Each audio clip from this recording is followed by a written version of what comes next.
नमस्कार. नवी मुंबई नेटवर्कच्या on the स्पॉटमध्ये आपलं हार्दिक स्वागत आहे. विधानसभा निवडणुकीपूर्वीच नवी मुंबईचं राजकारण तापू लागलेलं आहे. हे राजकारण का तापतंय? कोण कुणामुळे डिस्टर्ब होतंय? कोण कोणत्या मतदारसंघातून इच्छुक आहेत? का एकमेकांवर आरोप प्रत्यारोप होत आहेत? या सर्व प्रश्नांचे उत्तर जाणून घेण्यासाठी आज आपल्या सोबत आहेत नवी मुंबई भाजपा जिल्हा अध्यक्ष श्री संदीपजी नाईक. आज आपण त्यांच्याशी थेट चर्चा करणार आहोत. त्यांच्याकडून रोखठोक प्रतिक्रिया जाणून घेणार आहोत. एकंदरीत त्यांची काय प्रतिक्रिया आहे, कोणत्या मतदारसंघातून ते इच्छुक आहेत आणि बेलापूर मतदारसंघात विशेष करून ते का सक्रिय झाले आहेत, या सर्व प्रश्नांची उकल आज आपण त्यांच्याच माध्यमातून करणार आहोत. सर, सर्वप्रथम आपलं हार्दिक स्वागत आहे. नमस्कार. सर, सर्वांना हाच प्रश्न पडलाय, सर्वांच्या मनात हाच प्रश्न आहे की संदीप नाईक बेलापूर मतदारसंघात का सक्रिय झालेत आणि का पूर्ण लक्ष केंद्रित केलं? ऐरोली आणि बेलापूर ह्या बाउंड्रीज ह्या राजकीय बाउंड्रीज आहेत, परंतु नवी मुंबईमध्ये काम करत असताना आम्ही पूर्ण नवी मुंबई म्हणूनच काम करत असतो.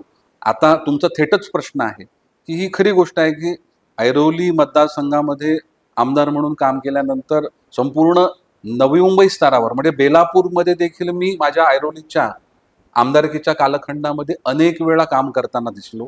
सामाजिक कार्य तर माझं संपूर्ण नवी मुंबईमध्ये सुरू होतं.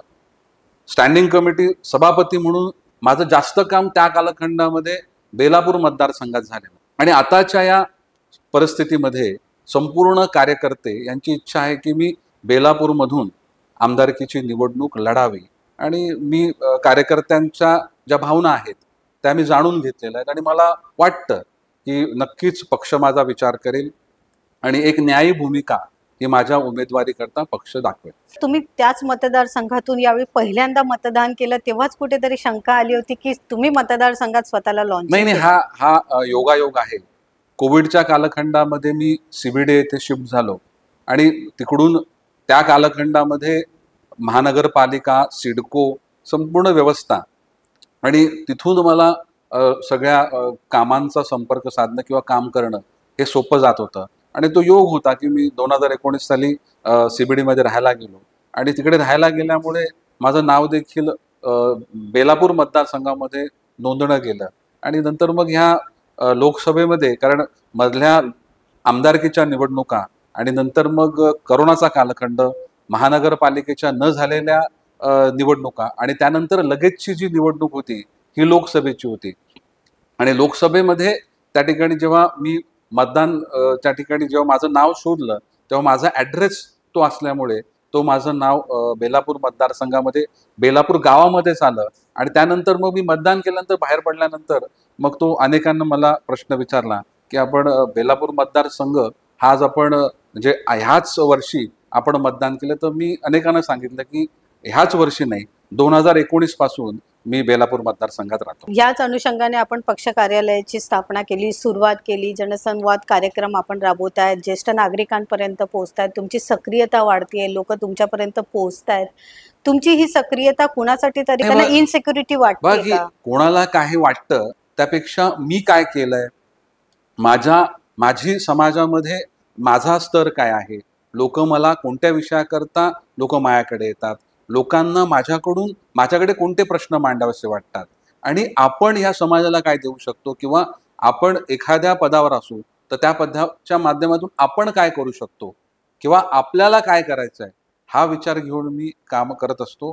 मला असलेला अनुभव हा समाजामध्ये चांगल्या गोष्टी घडण्याकरता कामी लागावा ही मनामधली धारणा आहे. त्यामुळे कोणाला काय वाटतं आणि कोणाचे काय विचार आहे याबद्दल मी विचार करायची गरज नाही. ही तुमची बाजू आहे, पण तुमच्यापासून काही जणांना राजकीय असुरक्षितता वाटते, ते तर नाकारता येणार नाही. बघ, कोणाला माझ्याबद्दल जर राजकीय असुरक्षितता वाटत असेल म्हणून काय मी माझं काम थांबवावं का? जर जनमानसामध्ये जर सर्वसामान्य नागरिकाला वाटतं की मी काम करावं, सामाजिक कार्य करावं, कार्यकर्त्यांना वाटतं की मी काम करावं किंवा मी त्यांना आपल्यासाठी जो काम करतो की जो आपला नेता आहे किंवा आपण आपल्या डोळ्यासमोर एक आपला नेता म्हणून लोकांनी निवडलेला असतो, त्यांनी लोकांच्या मनामध्ये काय आहे, नागरिकांच्या मनामध्ये काय आहे, त्यांना अभिप्रेत असलेलं काम माझ्या क्षमतेनुसार माझ्या अनुभवाच्या माध्यमातून करण्याचा प्रयत्न मी करणार आहे.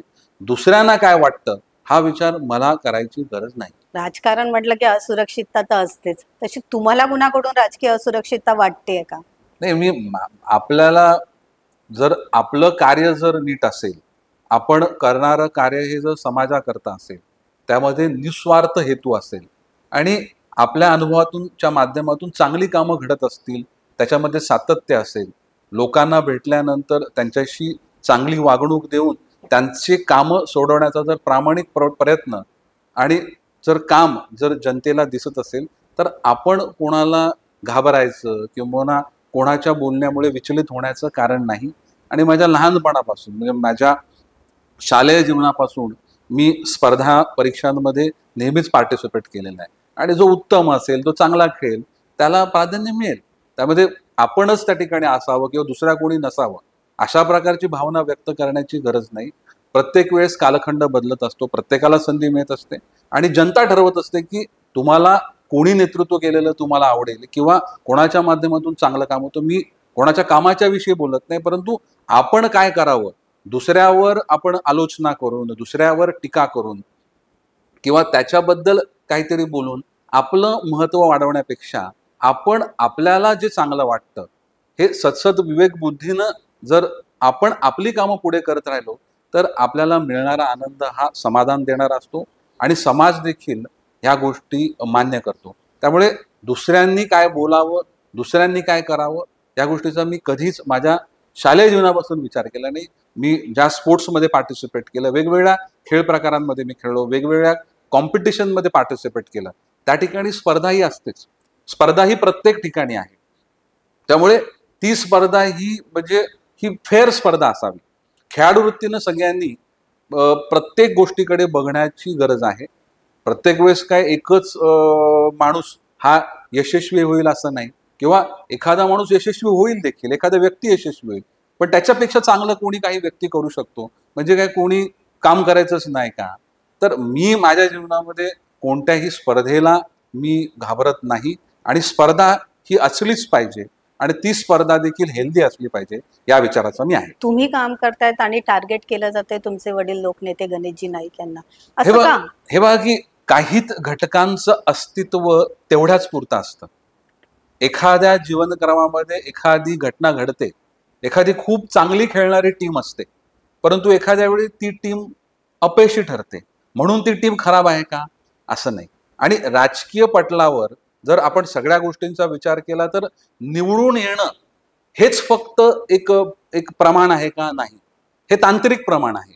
तुम्ही सर्वसामान्यांना उपलब्ध असले पाहिजे, तुम्ही सर्वसामान्यांच्या सुखदुःखाशी समरस झाले पाहिजे, तुम्ही सर्वसामान्यांचं ऐकलं पाहिजे आणि तुम्ही केलेलं काम हे लोकाभिमुख असलं पाहिजे. हे तुम्हाला काय वाटतं अशा प्रकारचं काम हे समाजाला अपेक्षित नाहीये. समाजाची गरज ही काळानं रूपानं बदलते आणि त्या पद्धतीनं काम करणं गरजेचं आहे.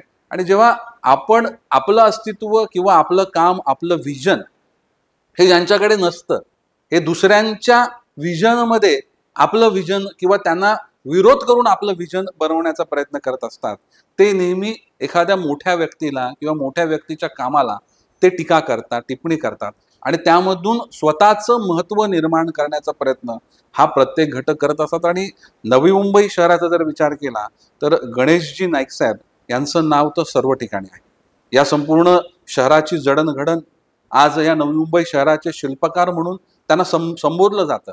ते खाजगी व्यक्तीमध्ये म्हणतात की अरे शिल्पकार मी नाही, परंतु नाही, खरंच या शहराला एक विचार दिले, या शहरानं त्या त्या कालखंडामध्ये कोणते निर्णय घ्यावे याबद्दलचं विजन, याबद्दलचं मार्गदर्शन आदरणीय गणेशजी नाईक साहेबांच्या माध्यमातून सर्वांना झालेलं आहे. म्हणजे आज जरी नवी मुंबई स्तरामध्ये काम करणारे सत्ताधारी असतील, विरोधक असतील, पण कुठल्या ना कुठल्या आयुष्याच्या क्षणी आदरणीय गणेशजी नाईक साहेबांनी प्रत्येकाला काही ना काहीतरी मार्गदर्शन, काही ना काहीतरी चांगले विचार हे दिलेलंच आहेत, हे कोणी नाकारू शकत नाही. त्यामुळे आपलं स्वतःचं महत्व वाढवणं आणि त्याबरोबर स्वतः प्रसिद्धी प्राप्त करून घेणं, आपले स्वतःचे मार्क्स वाढवण्याकरता त्यांना अशा गोष्टी करायला लागतात. आणि तेव्हा त्यांना फक्त एकच व्यक्ती समोर दिसतो की काहीही झालं तरी नाईक साहेबांना बोललं की आमचं महत्व वाढतं, त्या पेपरमध्ये बातम्या छापून येतात, टीव्हीवर त्या बातम्या दिसतात आणि मग त्याची दखल कोणीतरी घेतं, आम्हाला प्रसिद्धी मिळते आणि त्याच्या माध्यमातून आम्ही आमचं राजकारण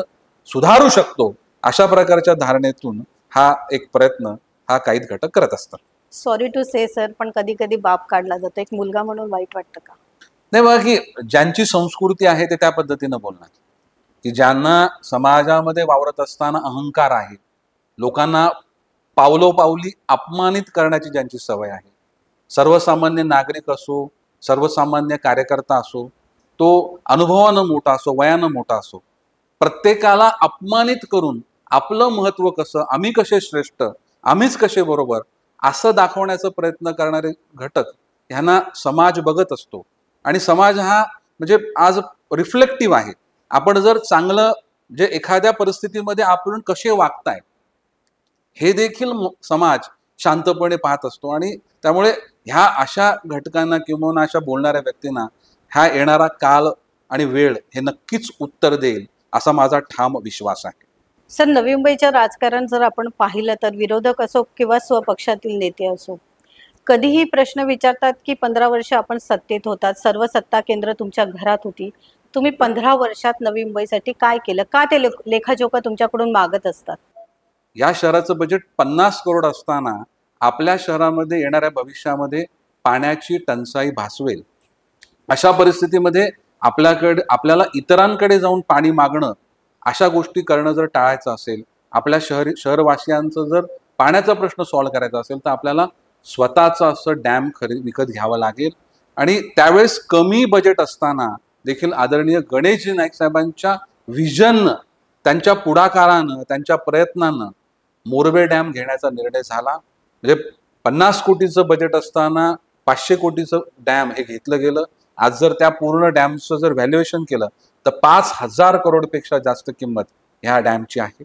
त्यानंतरच्या टप्प्यामध्ये या संपूर्ण नवी मुंबईमध्ये निर्माण झालेलं सर्वच इन्फ्रास्ट्रक्चर, मग नवी मुंबई शहरामध्ये झालेल्या शाळांचा विकास असेल, नवी मुंबई शहरामध्ये निर्माण झालेले हॉस्पिटल असतील, UHPs असतील, माता बाल रुग्णालय असतील, त्याचबरोबर या शहरामधील सर्व म्हणजे दळणवळणीची साधनं म्हणजे NMMT म्हणजे नवी मुंबई म्युनिसिपल कॉर्पोरेशनचं ट्रान्सपोर्ट योजना ही देखील पहिल्याच वर्षी सुरू झाली. आणि हे सर्व करत असताना या शहराला स्वच्छतेमध्ये देखील प्रत्येक वर्षी पुरस्कार मिळाला. कोणतीही गोष्ट जी शहराचं नाव लौकिक किंवा शहरामध्ये काम करताना त्या कामाची प्रगती ही एका वर्षामध्ये 5 वर्षामध्ये ठरत नाही, टप्प्याटप्प्यानं प्रत्येक वर्षी आपल्याला प्रगती साधावी लागते. आणि या शहरामध्ये झालेली सर्वच कामं, या सर्व कामांना एक व्हिजन देण्याचं किंवा ज्या महापौरांनी, ज्या स्टँडिंग कमिटी चेअरमननी, ज्या नगरसेवकांनी हे प्रस्ताव मांडले त्यांना मार्गदर्शन करण्याचं काम, त्यांना पाठबळ देण्याचं काम हे आदरणीय गणेशजी नाईक साहेबांनी केलं. तर ह्या संपूर्ण नवी मुंबईची प्रगती, नवी मुंबईचा विकास, विविध क्षेत्रांमध्ये नवी मुंबईला मिळालेले पुरस्कार, आज सर्वच क्षेत्रांमध्ये नवी मुंबईच्या प्रकल्पांची केलेली स्तुती, मग आपल्या वॉटर ट्रीटमेंट प्लांट असो का किंवा आपलं ETC केंद्र असो किंवा डॉक्टर बाबासाहेब आंबेडकरांचं स्मारक असो, असं सर्वस्पर्शी काम करण्याचा प्रयत्न हा आदरणीय गणेशजी नाईक साहेबांच्या मार्गदर्शनाखाली केला गेलाय. त्यामुळे आता काय बोलायचं, तर 100 गोष्टी झाल्यानंतर एखादी गोष्ट ही केंद्र सरकार, एखादी गोष्ट ही राज्य सरकार, एखादा राज्य सरकारचा निर्णय, एखादा संपूर्ण राज्यामधला धोरणात्मक निर्णय, याकरता अनेक वेळा पाठपुरावा करून काही गोष्टी ह्या प्रलंबित राहत असतात. परंतु मला वाटतं की मुंबई शहराचं आयुमान, इतर महानगरपालिकेचं आयुमान आणि त्या माध्यमातून ग्रामपंचायतीतून लगेच रूपांतरित झालेली नवी मुंबई महानगरपालिका आणि या नवी मुंबई शहराची प्रगती ही नवी मुंबईतल्या जनतेला माहिती आहे, ही महाराष्ट्राला देखील माहिती आहे आणि देशाला देखील माहिती आहे. आणि ह्या 20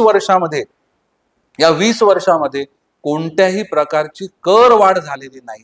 तर हे जे काही कोणी बोलतात यांनी संपूर्ण पंचवार्षिक म्हणजे 20 वर्षाचा संपूर्ण महानगरपालिकेचा कार्यकाळ, धोरणात्मक घेतलेले निर्णय आणि त्याकरता आदरणीय गणेशजी नाईक साहेबांनी घेतलेला पुढाकार, त्यांच्या सर्व सहकाऱ्यांच्या माध्यमातून या नवी मुंबई शहरातल्या नागरिकांचा विश्वास संपादन करून, तर मला वाटतं ह्या सगळ्या गोष्टी जर समोर उभ्या राहिल्या तर विरोधकांना कोणत्याही गोष्टीला बोलायला जागा राहणार नाही असा माझा ठाम विश्वास आहे. तरी सुद्धा नवी मुंबईत नाईक विरुद्ध सगळे असं चित्र का दिसतं? या ठिकाणी जेव्हा एखादा व्यक्ती हा स्वतः कार्य करत असताना, आपल्या माध्यमातून सहकार्यांची किंवा पक्षाची वाढ होत असताना, समाजामध्ये प्रत्येक समाजाला प्रतिनिधित्व देत सर्वच समाजाचा विकास म्हणजे सर्व धर्म, सर्व समाज, सर्व जाती, सर्व वर्ग, गरीब श्रीमंत अशा सगळ्यांना माणुसकीच्या नजरेनं बघत असताना एक चांगला विकास घडवण्याचा प्रयत्न करतोय. आणि हा व्यक्ती शहराला मध्यस्थानी बघतोय. म्हणजे कोणतंही धोरण असलं तरी ते धोरण शहराच्या हिताचं असलं पाहिजे. जर शहराच्या हिताचं ते धोरण नसेल तर त्यावर आपण आपलं परखड मत व्यक्त केलं पाहिजे. शहराचं जर हानी होणार असेल तर ती हानी थांबवली पाहिजे. कधी कधी काही घटकांना निवडणुकीचा अजेंडा समोर दिसतो. आपल्या स्वतःचं इतर लोकांशी रिलेशन कसं राहील, मला हा निवडणुकीमध्ये मदत करेल का, या अधिकाऱ्याच्या विरुद्ध मी दिलो तर माझी हा कामं करेल का, अशा प्रकारच्या धारणा काही घटकांच्या असतात. परंतु आदरणीय गणेशजी नाईक साहेब असतील किंवा त्यांच्या समवेत काम केलेले सर्व त्यांचे सहकारी असतील, यांनी प्रत्येक आपली भूमिका मांडत असताना या शहराच्या हिताची भूमिका त्यांनी प्रत्येक वेळेस मांडलेली आहे. बघा की आपण 100 गोष्टी जेव्हा योग्य करतो त्यामध्ये 4-5 गोष्टी ह्या त्या ठिकाणी चुकीच्या होऊ शकतात. परंतु त्या जरी झाल्या तरी ती बदलण्याची, सुधारण्याची धारणा एखादा जर अनुभवी असेल, एखादा तज्ज्ञ असेल तर त्याचं देखील मार्गदर्शन घेऊन आपल्या गोष्टी अजून चांगल्या करण्याचा प्रयत्न हा प्रत्येक वेळेस केलेला आहे. परंतु जेव्हा राजकारणाचा विषय येतो तेव्हा चांगल्या गोष्टी वाईट कशा आहेत किंवा कोणाला बोलल्यानंतर आमचं महत्व वाढेल आणि आपलं स्वतःचं राजकीय अस्तित्व टिकवण्याकरता कोणाविरुद्ध बोलायला पाहिजे,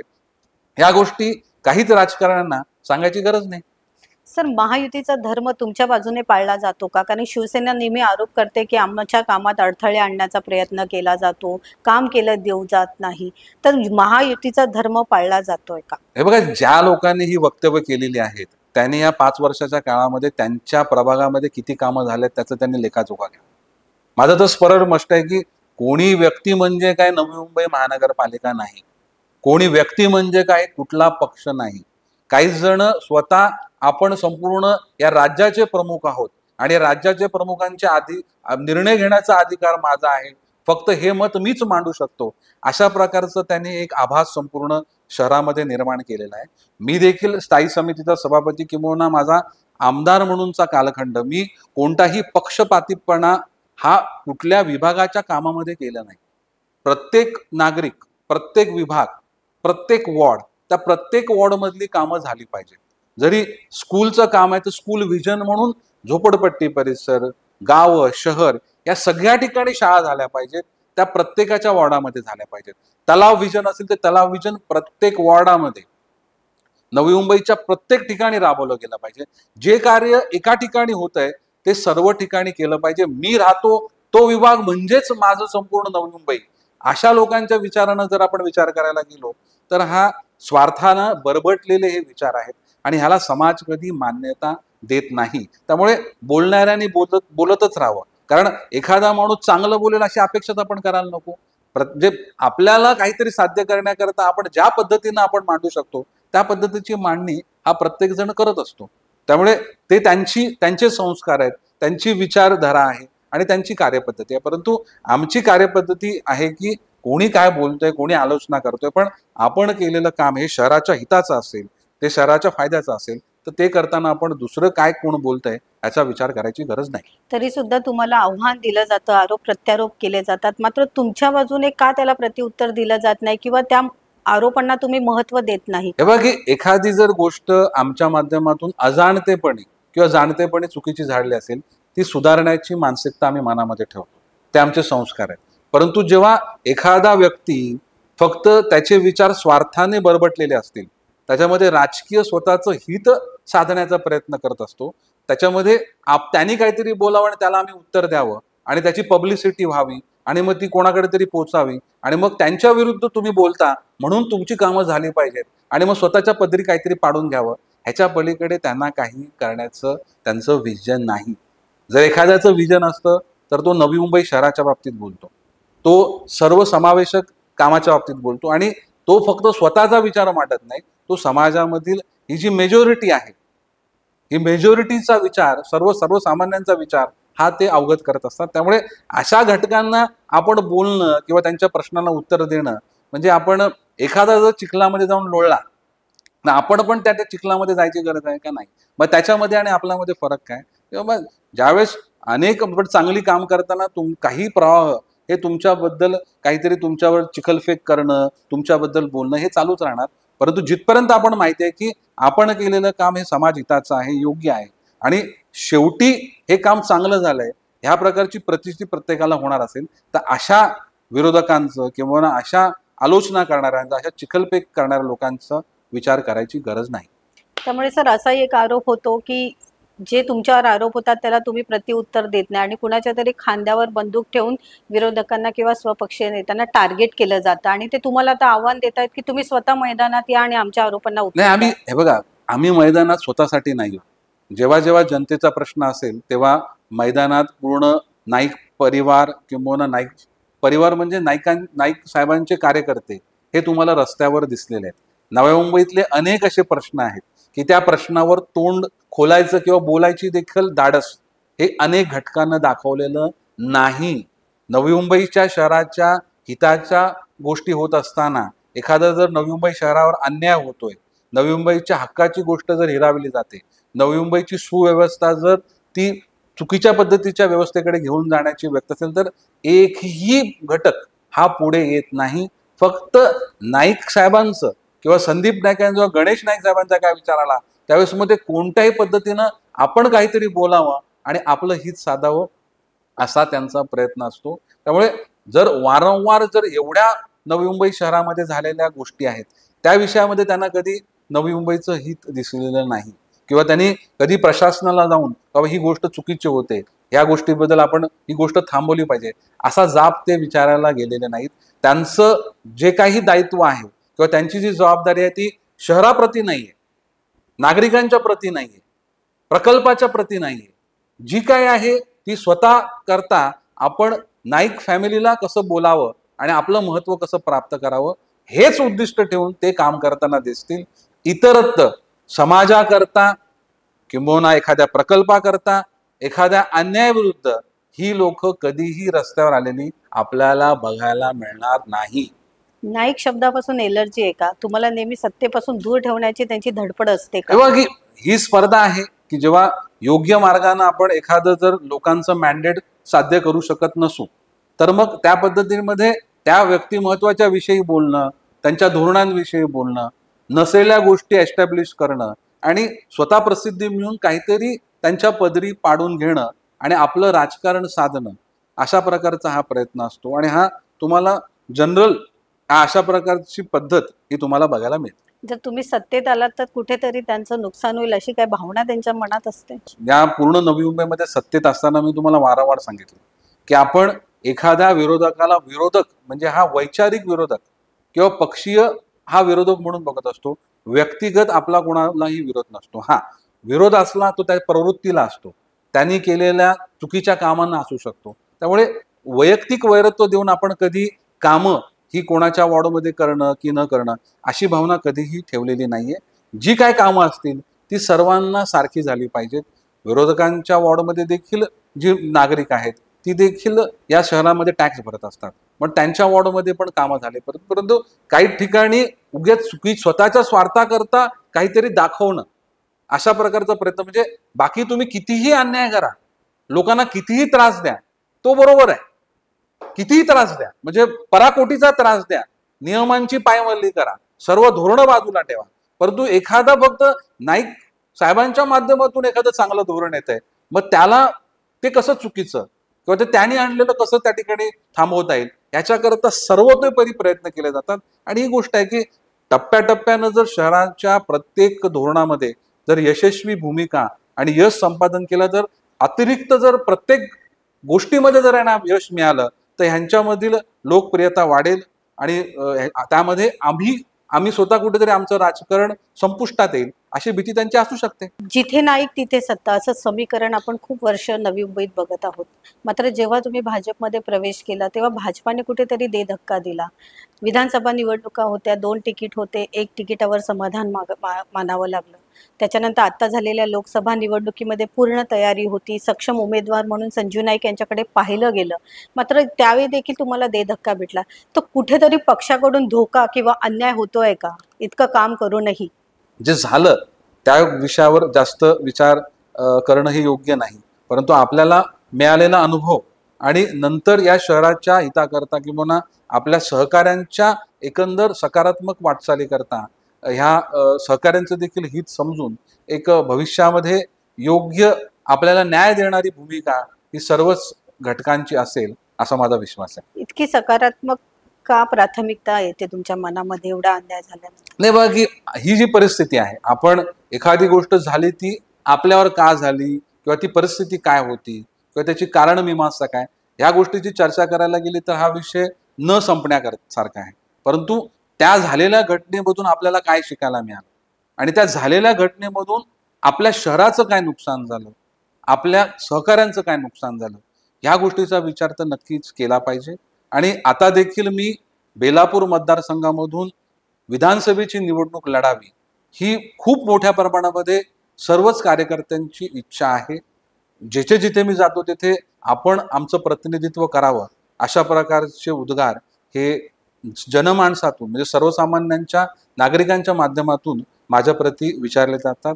आणि एकंदर माझा संपूर्ण राजकीय प्रवास या संपूर्ण कालखंडामध्ये मी घेतलेली भूमिका एक म्हणजे जी जबाबदारी मिळालेली आहे त्या जबाबदारीला न्याय देण्याकरता आपण कोणत्याही गोष्टीची पर्वा न करता जे आपल्या वरिष्ठानं आपल्यावर उद्दिष्ट दिलंय, जो विश्वास आपल्याकडे दाखवलाय, तो विश्वास आपण सार्थक ठरवला पाहिजे याकरता मी सर्व शक्तीनं आणि प्रामाणिकपणे काम केलंय.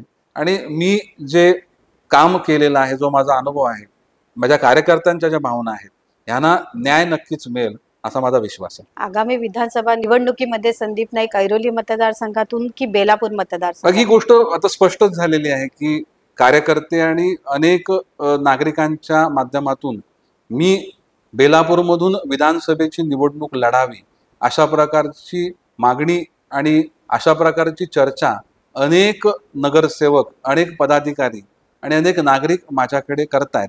आणि नक्कीच या बेलापूर मतदारसंघामध्ये एक नगरसेवक आणि स्थायी समिती सभापती म्हणून त्या कार्यकाळात मी केलेलं काम आणि ह्या 25 वर्षामध्ये ह्या संपूर्ण नवी मुंबईमधील बेलापूरमध्ये मी उभं केलेलं सामाजिक कार्य, तरुणांशी साधलेला संवाद, ज्येष्ठांच्या करता त्यांच्या सोबत केलेलं काम, विविध क्षेत्रांमध्ये केलेलं काम हे नक्कीच लोकांना हे आवडलेलं आहे. आणि त्यांना असं वाटतं की मी बेलापूरमधून विधानसभेची निवडणूक लढावी.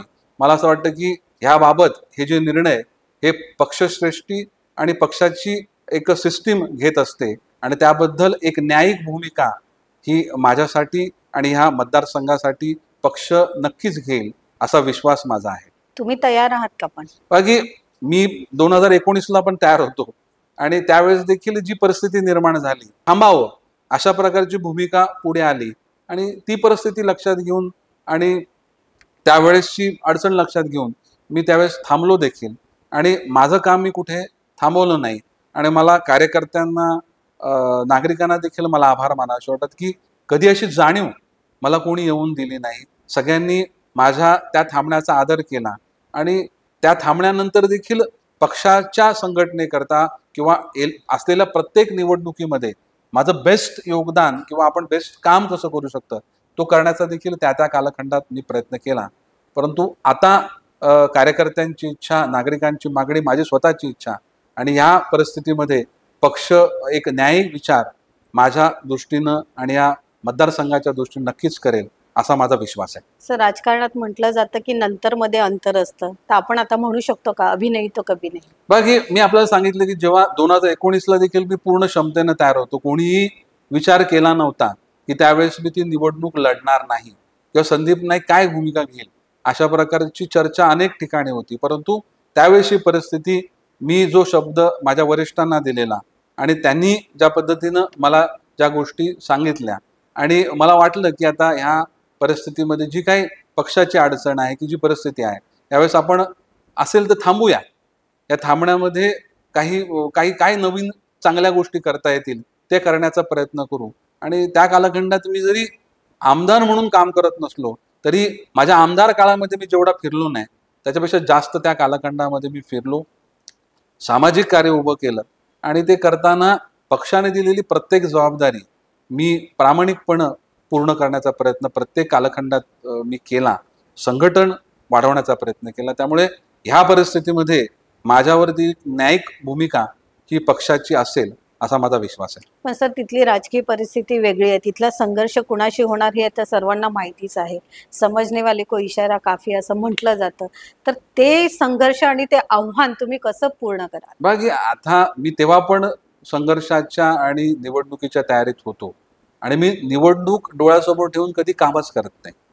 माझ्या माध्यमातून होणारे सामाजिक कार्य किंवा आपल्या कार्यकर्त्यांच्या माध्यमातून होणारी कामं ही शहराच्या हिताला आणि शहराला केंद्रबिंदू ठेवून आपण करत असतो. त्यामुळे निवडणुकीची तयारी हा विषय नाही.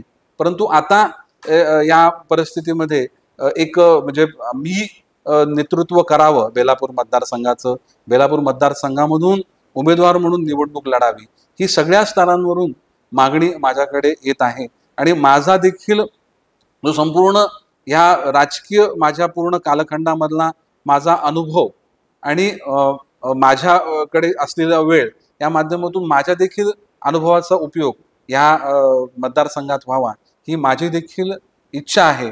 आणि निवडणुका असल्या म्हणजे ह्या निवडणुकाच असतात, या स्पर्धाच असतात आणि या स्पर्धेमध्ये प्रत्येक जण उतरत असतो. त्यामुळे कोणी इथे इच्छा व्यक्त करणं किंवा स्पर्धा नसणं हे म्हणणं चुकीचं ठेवेल. त्यामुळे येणाऱ्या प्रत्येक परिस्थितीकरता आणि ह्या मतदारसंघातून लढण्याकरता मी तयार आहे हे तर सांगणं त्या ठिकाणी काही चुकीचं ठरणार नाही. गेम चेंजर ठरणार आहात तुम्ही? तर की गेम आणि चेंजर ह्या विषयाला मी एवढं महत्त्व देत नाही. एक एक एक चांगलं सामाजिक कार्य उभं करत असताना आपल्या अनुभवाचा उपयोग हा आपल्या त्या मतदारसंघाकरता किंवा शहराकरता आणि शहरातल्या विविध समाजातील घटकांकरता करणं हा माझा प्रयत्न हा नेहमीच राहिलेला आहे आणि असणार आहे. त्यामुळे आपण चांगलं काम करावं हाच दृष्टिकोन मी माझ्या डोळ्यासमोर ठेवला आहे.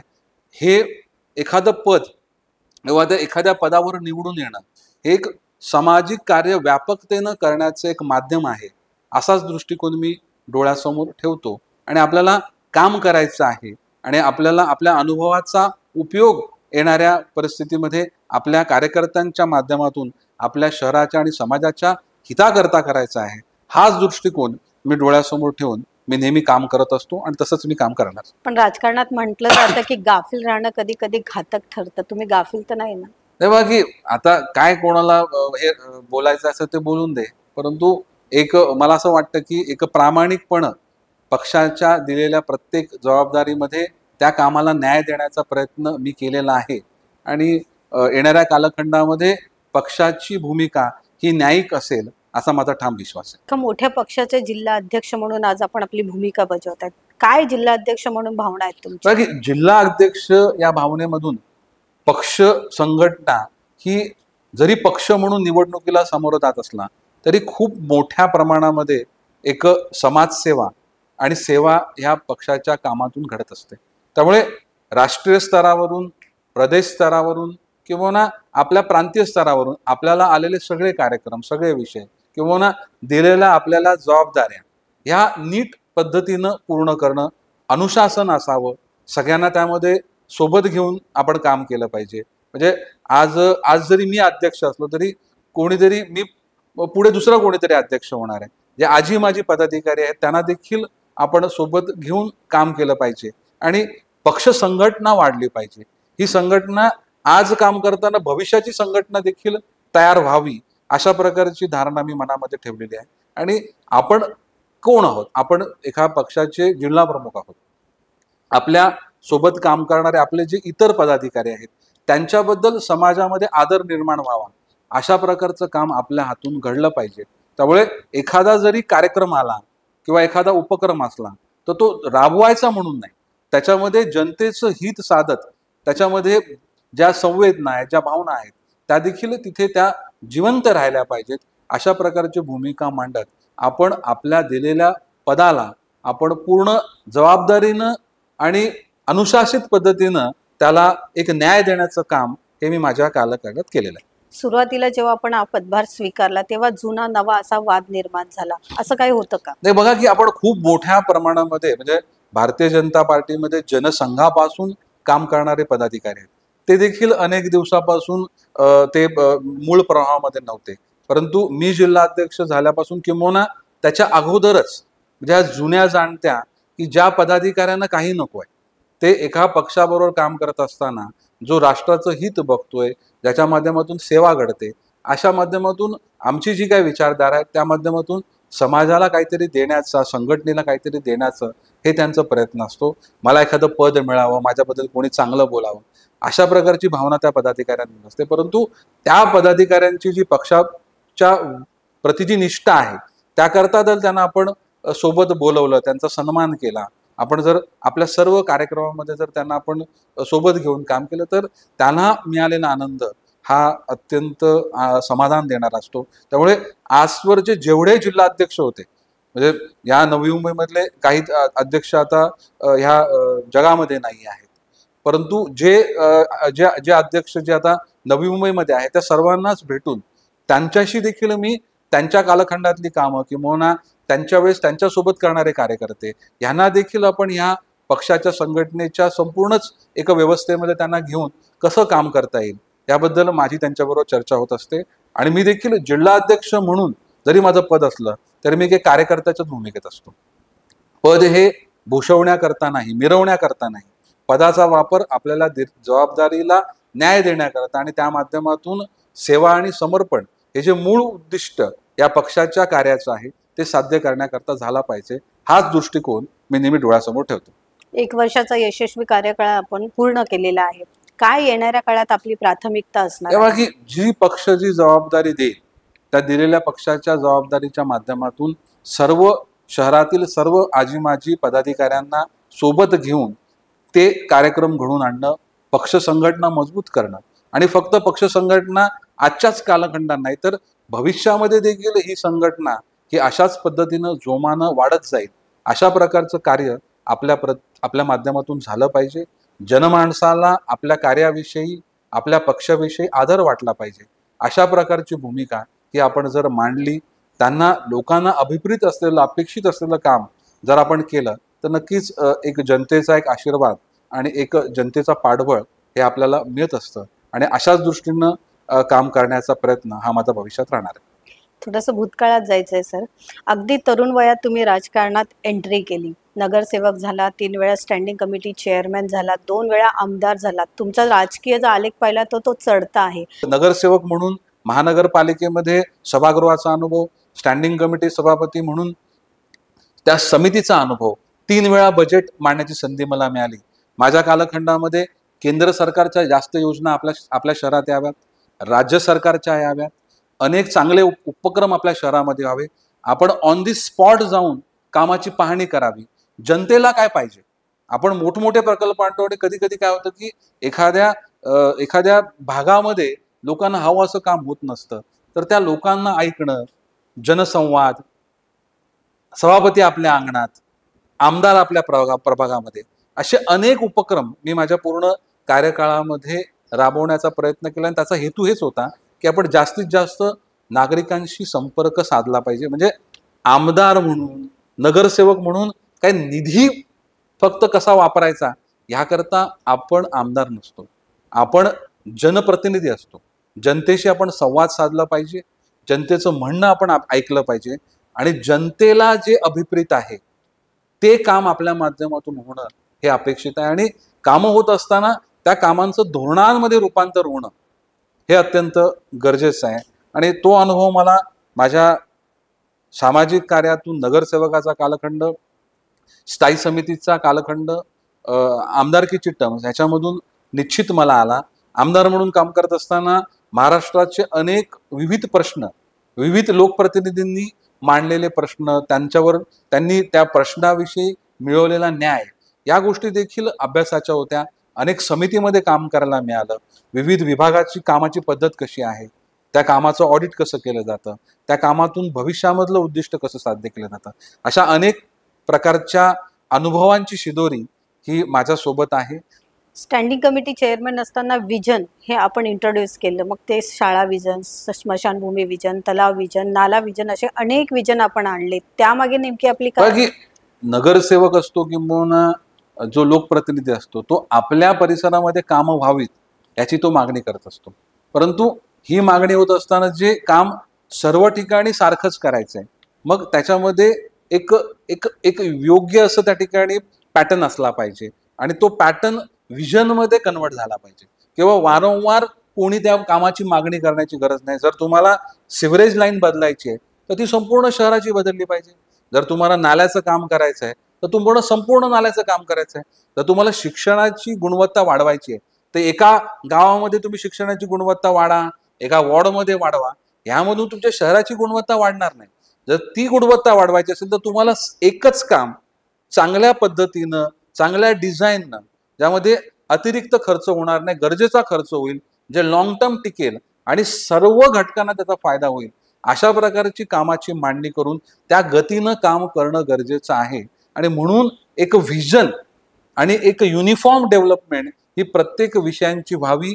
इतर शहरांमध्ये जे चांगलं आहे, आपल्या शहराच्या बाहेर इतर राज्यांमध्ये चांगलं आहे, परदेशामध्ये देखील ते चांगलं आहे, ते माझ्या शहरामध्ये आलं पाहिजे.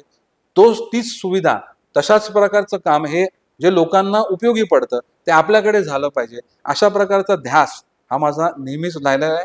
नवीन नवीन शिकणं, नवीन प्रयोग करणं आणि प्रयोग केल्यानंतर मग त्याच्यामधली व्याप्ती वाढवणं आणि सर्वसमावेशक काम करणं ही माझी कामाची पद्धत नेहमी राहिलेली आहे. त्यामुळे त्या कामाच्या पद्धतीलाच ते विजन म्हणून नाव दिलं तर ते असं काहीतरी वेगळं आहे असं मी समजत नाही. संदीप नाईक जेव्हा महापालिकेत होते, सभापती होते, तेव्हा एक गोल्डन एरा म्हणून महापालिकेचा तो कार्यकाळ पाहिला गेला. तुम्ही नेहमीच महापालिका प्रशासनावर वचक असू दे किंवा नियंत्रण असू दे, पारदर्शकता असू दे, या गोष्टींवर जास्त कॉन्सन्ट्रेशन केलं. तर नक्की संदीप नाईक पॅटर्न काय होतं त्यावेळेस? नाही, सहभागी त्या असलेली परिस्थिती त्यावेळेस खूप ज्येष्ठ नगरसेवक देखील सभागृहात होते. आदरणीय गणेशजी नाईक साहेबांचं मार्गदर्शन होतं.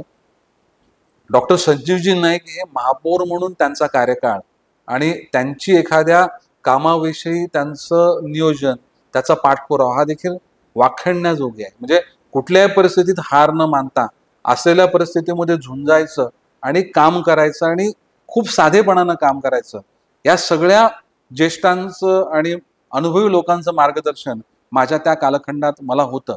मी तसं वयानं तसं लहान होतो, परंतु मी गेल्यानंतर ज्या प्रकारचा संवाद सगळ्यांशी साधला, त्यामुळे प्रत्येकाला वाटलं की हा जरी वयानं लहान आहे, हा नौखा आहे, तरी ह्याच्यामध्ये काहीतरी चांगलं काम करण्याची याची इच्छा आहे, ह्याची तडफड आहे.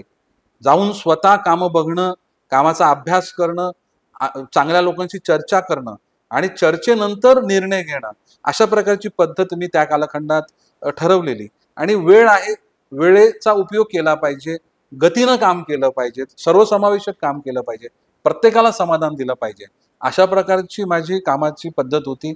अधिकाऱ्यांचा देखील सन्मान केला. आपण पदावर आहोत, आपल्यामुळे खूप मोठं बॅकग्राऊंड आहे, म्हणून मी त्या अधिकाऱ्यांना अपमानित करू का किंवा अधिकाऱ्यांवर प्रेशर करू का? नाही, मी त्यांचं म्हणणं देखील ऐकलं. अनेक वेळा असं झालं की एखादा मी विषय मांडला आणि मी तो सांगितला हा विषय झाला पाहिजे, परंतु एखादा अधिकारी मला सांगतो की साहेब नाही, माझा जो अनुभव आहे किंवा ह्या गोष्टीमुळे आपल्या प्रकल्पाची हानी होऊ शकते, शहराची हानी होऊ शकते. मी तो विषय मला पटल्यानंतर, मी तज्ज्ञ लोकांची चर्चा केल्यानंतर तात्काळ त्या विषयाचा आग्रह थांबवलेला आहे. त्यामुळे सगळ्यांना सोबत घेऊन जर आपण काम केलं तर आपण शहराचं हित साधू शकतो, हे त्या कालखंडात मला बघायला मिळालं. आणि तो कालखंड अनेक, म्हणजे माझे जुने अधिकारी जे रिटायर झालेले आहेत किंवा काही आजी माजी नगरसेवक हे देखील त्या कार्यकाळाविषयी, त्या कालखंडाविषयी फार आनंदानं आपलं मत व्यक्त करत असतात आणि तसंच काम व्हायला हवं अशा प्रकारची भावना देखील व्यक्त करतात. एक सुरक्षित ऐरोली आणि ऐरोलीला एक नॉलेज सिटीमध्ये रूपांतरित करणं एक मोठं आव्हान होतं. हे आव्हान आपण स्वीकारलं आणि आज आपण ऐरोलीला एक सुरक्षित आणि नॉलेज सिटीमध्ये रूपांतरित करण्यात यशस्वी ठरलात. डेव्हलपमेंट वर्क आपण त्या ठिकाणी आणले. तर हा 10 वर्षांचा कार्यकाळ तुमच्यासाठी माइलस्टोन ठरलाय का? बाकी मला खरी जी गती मिळाली ते नगरसेवकाचा माझा कालखंड आणि स्थायी समितीचा सभापती म्हणून बेलापूर आणि ऐरोली या पूर्ण शहरामध्ये राबवलेली कामं, राबवलेलं धोरण ही मला माझ्या कार्यकाळामध्ये अत्यंत मदतगार ठरली. त्यामुळे कामाला मी वेगवेगळ्या स्तरांवर गती आणू शकलो. ऐरोली मतदारसंघ जर विचार केला तर पहिला पूर्ण हा मतदारसंघ हा बेलापूर, ऐरोली, ओवळा माजिवडाचा काही भाग, मुंब्रा कौसा आणि भाईंदर असे 5 आताचे विधानसभा मिळून एक आमदारकीचा मतदारसंघ हा 10 वर्षापूर्वी हा होता. आणि त्याच कालखंडामध्ये संपूर्ण या पूर्ण मतदारसंघावर आदरणीय गणेशजी नाईक साहेबांची पकड होती. त्यांच्या विचारांना मानणारे घटक होते. एक संपूर्ण या विभागाला एक एक एक कामाचं आणि संस्काराचं किंवा एक सामाजिक कार्याचं असा वेगळा असा ठसा त्यांनी उमटवलेला. आणि त्यांच्याच ह्या एका मतदारसंघामध्ये मला पहिल्यांदा निवडणूक लढण्याची संधी मिळाली. तेव्हा तर खरं तर नाईक साहेबांचा मुलगा म्हणूनच मला लोकांनी मला त्यावेळेस निवडून दिलं.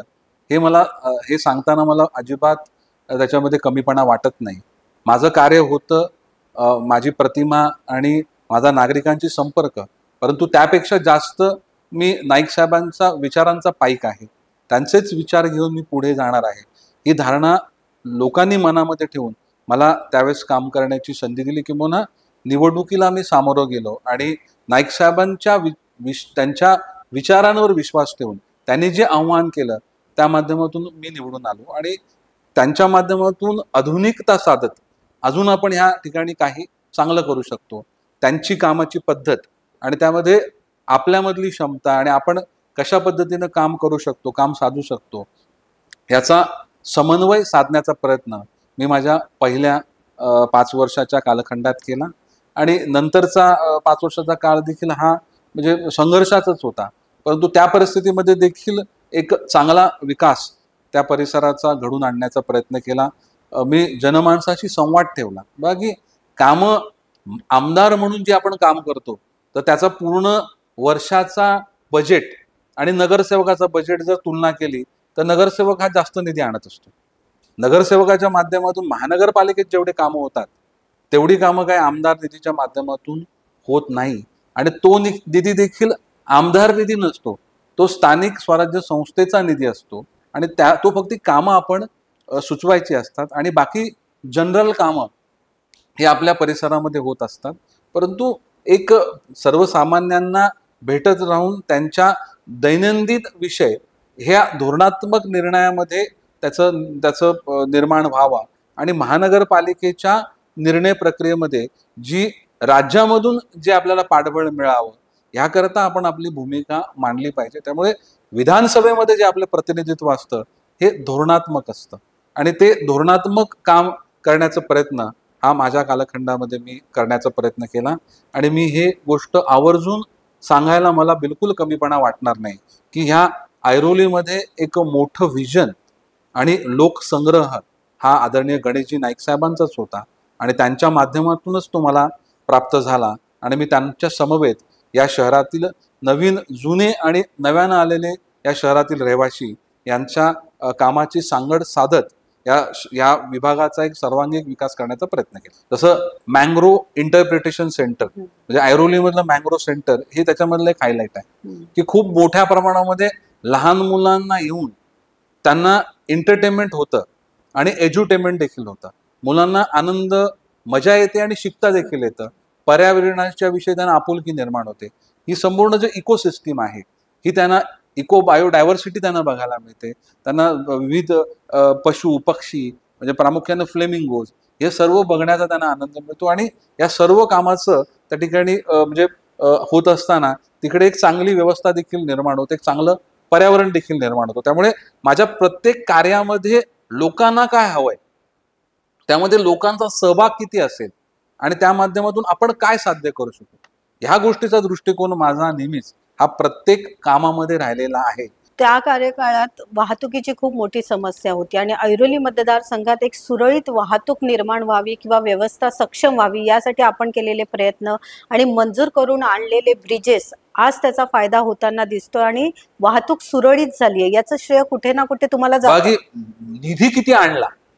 निधी मी 500 कोटीचा आणला, परंतु 500 कोटीच्या निधीमध्ये जर 50 लोकांचं देखील काम झालं नाही तर त्या निधीचा आणि त्या कामाचा उपयोग नाही.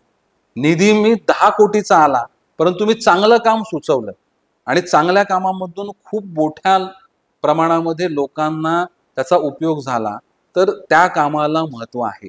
MMRDA किंवा इतर शासनाच्या माध्यमातून आलेले प्रकल्प, केंद्र सरकारचे आलेले प्रकल्प आणि त्या माध्यमातून झालेल्या प्रकल्पांमुळे खूप मोठ्या प्रमाणामध्ये या विभागातल्या लोकांना कामाचा दिलासा मिळालाय. त्यामुळे माझ्या प्रत्येक कार्यामध्ये लोकांना काय हवंय, त्यामध्ये लोकांचा सहभाग किती असेल आणि त्या माध्यमातून आपण काय साध्य करू शकू, ह्या गोष्टीचा दृष्टिकोन माझा नेहमीच हा प्रत्येक कामामध्ये राहिलेला आहे.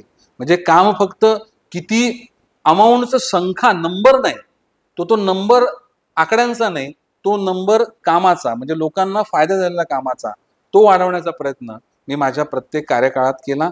आणि त्याचं श्रेय मी सगळ्या नागरिकांना देतो.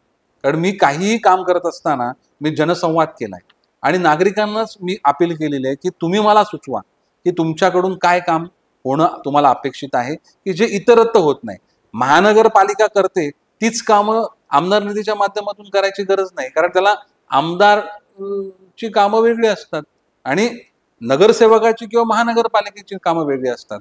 तर त्या माध्यमातून आपण असं काय वेगळं केलं असं त्या ठिकाणी करायची गरज नाही. परंतु प्रत्येकाची ती पद्धत असते. परंतु या परिस्थितीमध्ये धोरणात्मक निर्णयामध्ये, म्हणजे बजेट सेशन मध्ये आपण धोरणात्मक आपली भूमिका काय मांडतो, बिलं येतात त्या बिलामध्ये आपण आपली भूमिका काय मांडतो, शैक्षणिक धोरणामध्ये आपली भूमिका आपण काय मांडले, या संपूर्ण अर्बन डेव्हलपमेंटच्या संपूर्ण व्यवस्थेमध्ये या शहराची व्यवस्था कशी असावी याबद्दल आपण काय भूमिका मांडली, ही भूमिका आपण योग्य पद्धतीने मांडून ती भूमिका आपल्या शहराच्या प्रगतीला कशी पूरक ठरेल याचा प्रयत्न आपण केला पाहिजे. आणि तोच प्रयत्न मी माझ्या त्या कालखंडात साधण्याचा प्रयत्न केला. 100% अटेंडन्स असणारे आमदार म्हणून तुम्ही ओळखले जातात. अटेंडन्स मागचं काय कारण?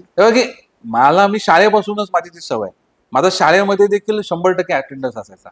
म्हणजे मी शाळेमध्ये दररोज जायचो. म्हणजे मला घरी थोडासा ताप म्हणजे थोडा आजारी असलो तरी मला घरच्यांनी सांगितलं की जाऊन नाही, मला 100% म्हणजे त्याच्यामध्ये एक अनुशासित आपलं एक म्हणजे आपल्या मनामध्ये एक शिस्त ती आपल्यामध्ये येते आणि ती आपल्या भविष्यामध्ये देखील उपयोगी पडते. म्हणजे मला शाळेमध्ये जायचं, प्रत्येक दिवशी गेलं पाहिजे, एकही सुट्टी न घ्यायची, असा 1 वर्ष माझा नैसर्गिक झाला. परंतु नंतर मग जेव्हा अटेंडन्स शीट आली तेव्हा मी म्हणालो 100%, मग हाच कित्ता पुढे गिरवावा म्हणून मी प्रत्येक वर्षी माझा प्रयत्न राहिला की मी प्रत्येक वर्षी अटेंटिव्ह राहू आणि त्याचा फायदा होतो. आणि तोच प्रयत्न हा माझा विधानसभेमध्ये झाला की विधानसभेमध्ये जास्तीत जास्त उपस्थिती असावी, जास्तीत जास्त प्रश्न आपल्या परिसराचे, किंवा एक विधानसभा सदस्य म्हणून तुम्ही एका मतदारसंघाचे प्रतिनिधी असतात. या राज्याच्या धोरणाविषयी आपलं मत, किंवा राज्याचे विविध विषय, तरुणांचे विषय, ज्येष्ठांचे विषय, महिलांचे विषय, नवीन प्रकल्प, या गोष्टींमध्ये आपलं मत आपण व्यक्त केलं पाहिजे. आणि तो त्या कालखंडामध्ये मी करण्याचा प्रयत्न केला. मी जे काही कमिटीच्या माध्यमातून देखील जे काय आमचे प्रवास असायचे किंवा बैठका असायच्या, तर मी काहीतरी मला त्यातून शिकायला मिळेल आणि जे शिकलोय मी त्याचा उपयोग माझ्या शहराच्या काहीतरी हिताकरता मला करता येईल.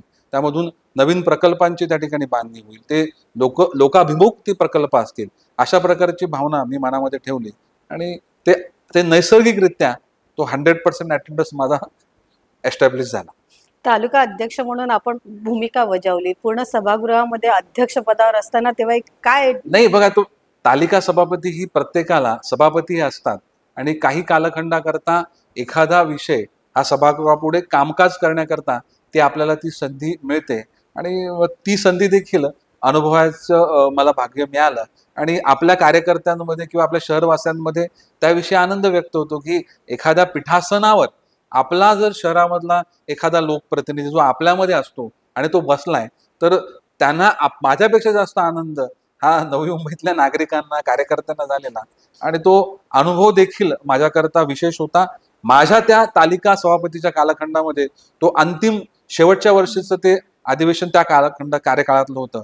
आणि मी बसल्यानंतर मग मी विचार केला की मी तालिका सभापती म्हणून मी काम करत असताना मी आमदार म्हणून जेव्हा खाली बसायचो तेव्हा मला काय अपेक्षा होती, तेव्हा जे काही ज्या पक्षांनी ज्या वक्त्यांना बोलायला सांगितलंय आणि माझ्याकडे वेळ आहे तर मी तो पर्याप्त वेळ त्यांना बोलायला दिला. म्हटलं की अरे तुमच्या परिसरातले प्रश्न आहेत, तर तुम्ही तुमच्या वेळेचं बंधन पाळून ह्या विशिष्ट आयुधांमध्ये तुम्ही पूर्ण वेळ मांडू शकता. माझी मानसिकता आहे की प्रत्येकाला त्या ठिकाणी बोलण्याची संधी मिळाली पाहिजे आणि तुमचे ते विषय मांडा, असं म्हणजे एक वेगळा अनुभव घेणारा. आणि लोक म्हणजे त्यावेळेस देखील ज्या माझ्या तालिका सभापती बसल्यानंतर जे काही आमदार होते ते अजूनही भेटतात, तर त्याविषयी म्हणजे गप्पा मारत असताना ते आनंद व्यक्त करत असतात. तो एक चांगला अनुभव माझ्या त्या कालखंडात होता. वेळेवर पोहोचणं आणि उपलब्ध असणं हे 2 महत्वाचे गुण संदीप नाईकांमध्ये आहेत. कसे? बघा की जिथे गरज आहे तिथे आपण उपलब्ध असलं पाहिजे. अनावश्यक आपली उपस्थिती दाखवणं हे देखील गरजेचं नाही. आणि पंक्च्युअल आपण असलंच पाहिजे. आपण जर एखाद्याला वेळ देतो तर आपण तो वेळ पाळला पाहिजे.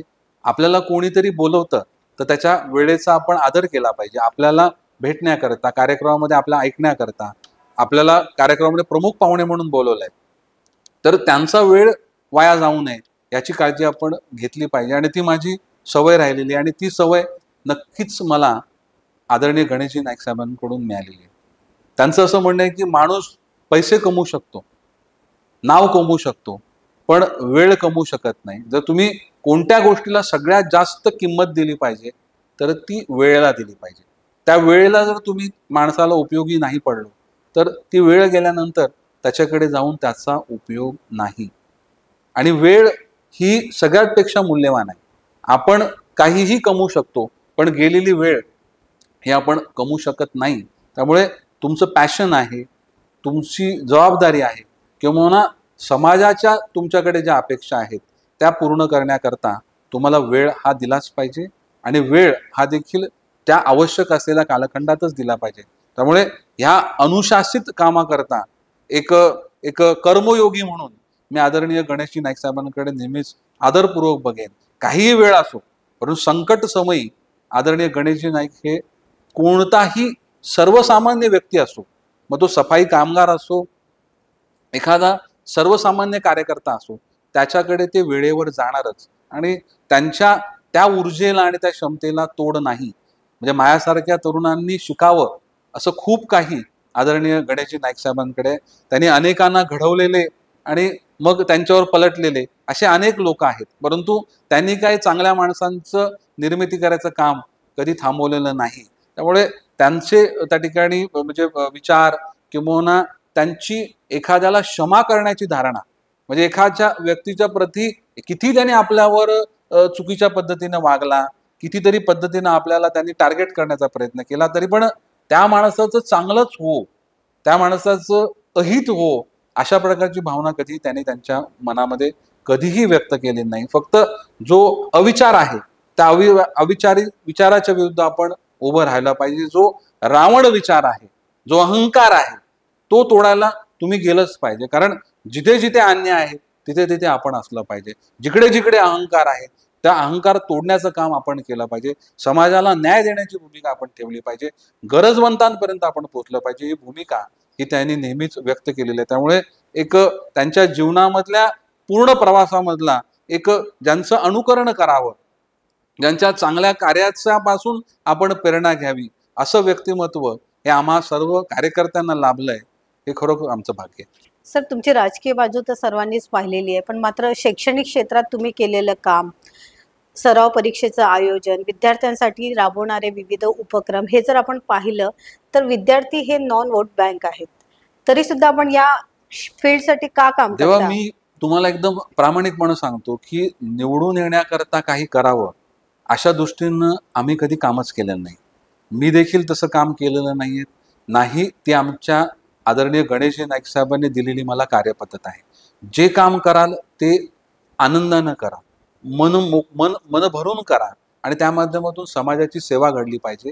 जो तुमच्याकडे एखादं काम घेऊन आलाय ते काम तुझंच आहे आणि तुझ्या कामाला जो न्याय देतोस त्याच्यापेक्षा जास्त न्याय त्या कामाला देण्याचा प्रयत्न तू केला पाहिजेस. आणि त्यामध्ये निवडणूक किंवा मतदान हा दृष्टिकोन डोळ्यासमोर नसावा.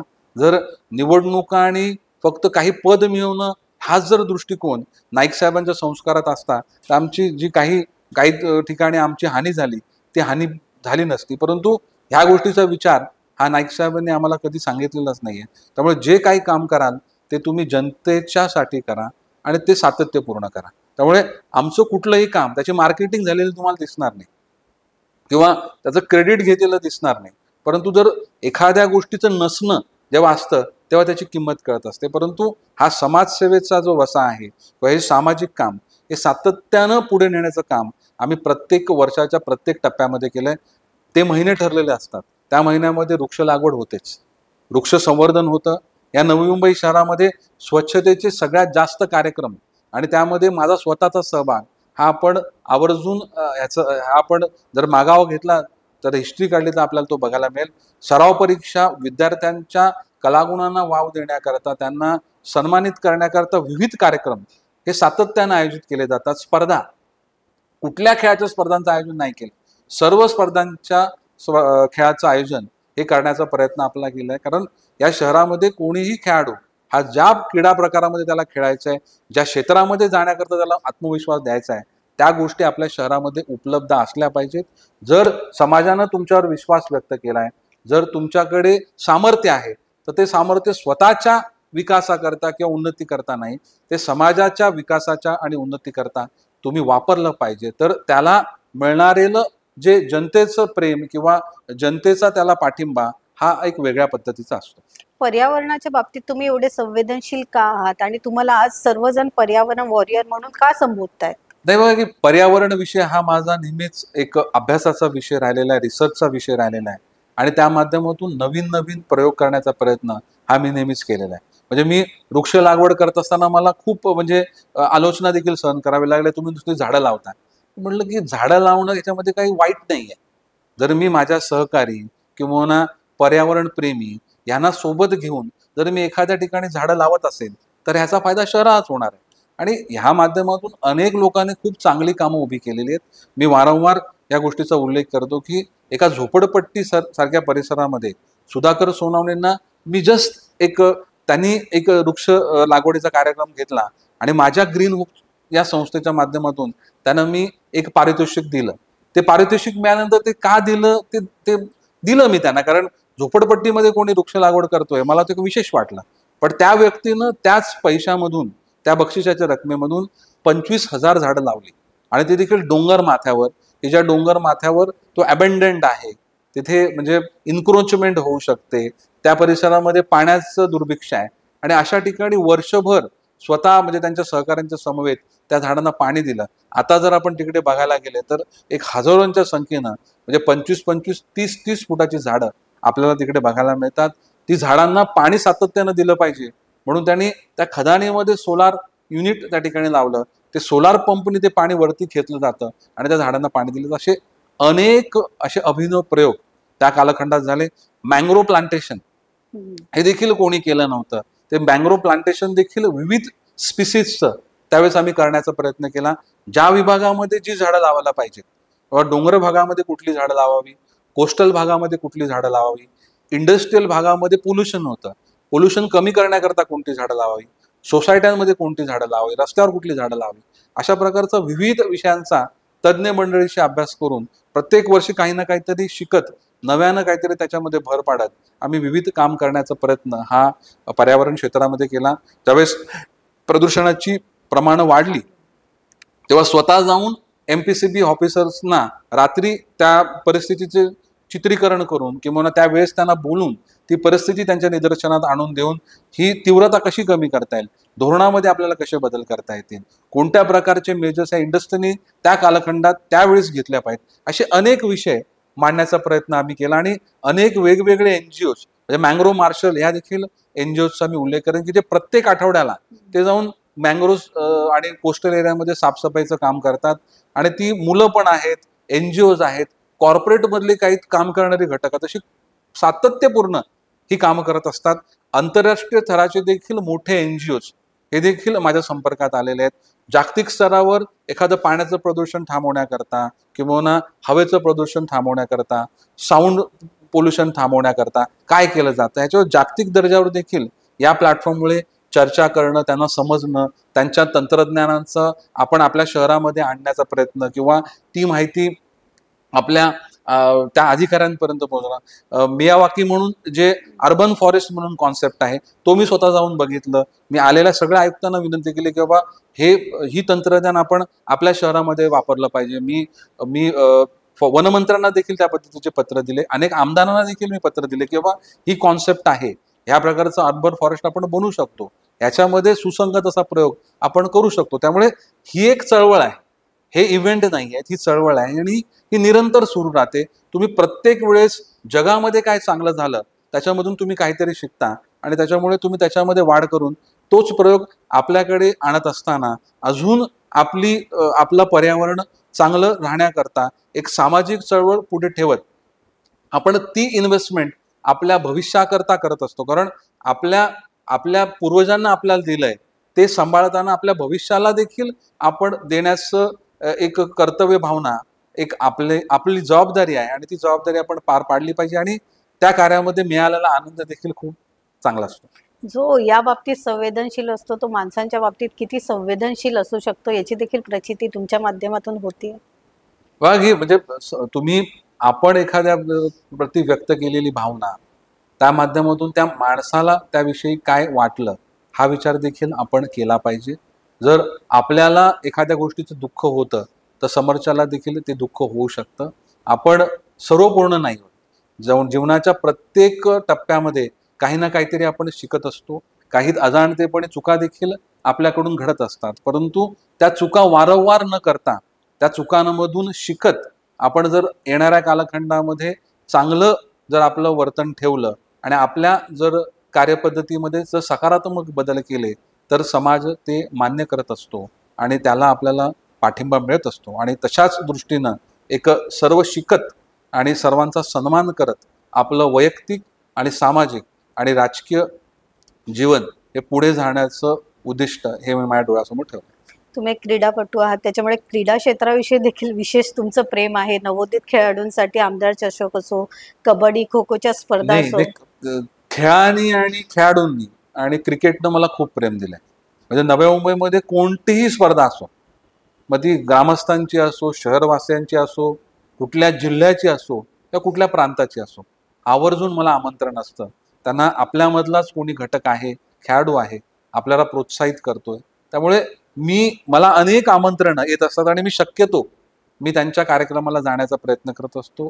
तरुणांशी संवाद साधण्याची संधी मिळते, त्यांचे विषय आपल्याला ऐकायला मिळतात आणि एक सकारात्मक वातावरण खेळाच्या माध्यमातून निर्माण होत असतं. आणि खेळ हा विषय हा परिस्थिती काही असो त्या परिस्थितीमध्ये तुम्हाला आनंदी ठेवण्याकरता, पॉझिटिव्ह ठेवण्याकरता हा उपयोगी पडत असतो. म्हणूनच तुम्हाला युथ आयकॉन म्हणून संबोधलं जातं. आता हे प्रत्येकानं दिलेल्या उपाधी आहेत, परंतु आपल्याला जी संधी मिळाली किंवा लोक आपल्याला बोलवतात ही मोठी गोष्ट आहे. मी म्हणलं आपल्या लोकांनी बोलवलं नाही तर जाणार कुठे, परंतु लोक आपलेपणानं बोलवतात आणि ते गेल्यानंतर तिथे आपण त्या घटकांना आनंद दिला पाहिजे आणि त्या माध्यमातून आपल्याकडे असलेले अनुभव हे त्यांच्याशी आपण शेअर केले पाहिजेत.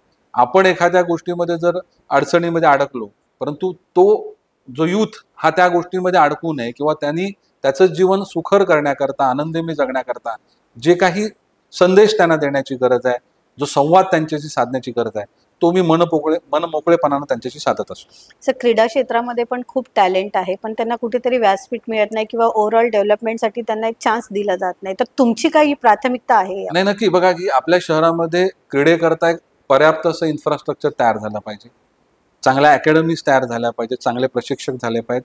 जेव्हा खेळामध्ये तुम्हाला विविध स्तरांवर संधी मिळते, तुम्ही शहर स्तरावर खेळता, डिस्ट्रिक्ट लेवलला खेळता, तुम्ही नॅशनल लेवलला खेळता आणि इंटरनॅशनल लेवलला खेळता, जेव्हा तुम्हाला सन्मान मिळतो, तो सन्मान मिळाल्यानंतर तुम्हाला त्यातून तुमचं करिअर देखील घडवता येतं आणि त्याचबरोबर विविध नोकऱ्यांच्या संध्या देखील स्पोर्ट्समॅनना उपलब्ध होतात.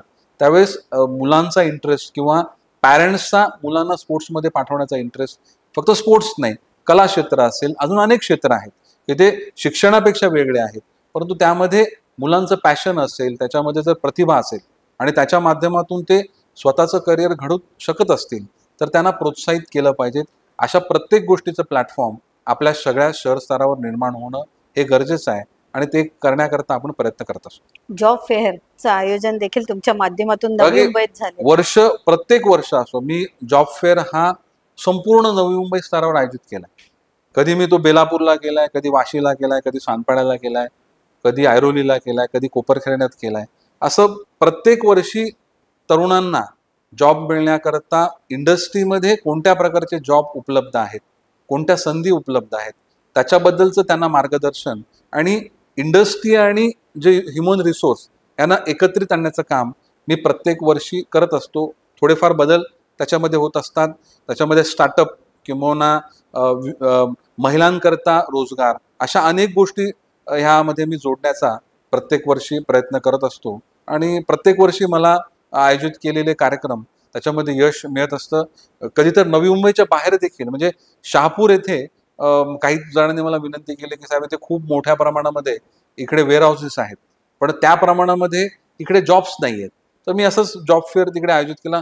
7,500 मुलं त्या जॉब फेअरमध्ये आली. 3,500 मुलांना त्यावेळेस तिकडे जॉब मिळालं.